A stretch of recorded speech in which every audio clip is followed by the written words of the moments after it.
Mr. President, paano po natin hihikayatin yung mga other poultry farmer na gamitin din po yung ganitong teknolohiya, sir? Well, ganito ang kailangan talaga natin dahil sa dami, sa laki na ng demand, ay talagang kailangan industrialized na. Pero kailangan maingat at maraming binabantayan. That is why these new technologies na in-adapt natin, ito galing yata sa US. Amerika po. Sa US yata ito galing.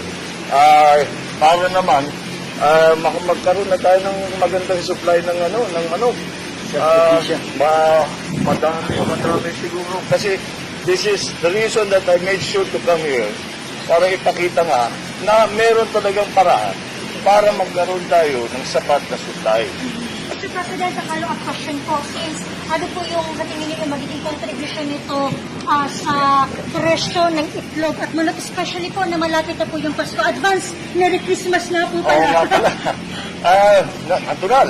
Pagka magandang supply, hindi tataas masyadong presyo. Siyempre, may pagpasko, may increase talaga ng demand dahil maraming party, maraming nagse-celebrate. Pero siguro naman, kung meron tayong mga ganito, hindi na siguro natin alalahanin na palipat-lipat ang presyo. Pataas, pababa, pataas, pababa, pataas. Pero, magkakaroon na nga tayo ng fresh supply. So, it's ganyan naman talaga yun. Demand and supply lang talaga yan eh. Tataas ang demand, malaki naman ang supply. So, the supply curve is relatively flat. So, hindi magpapago siguro masyado ang presyo.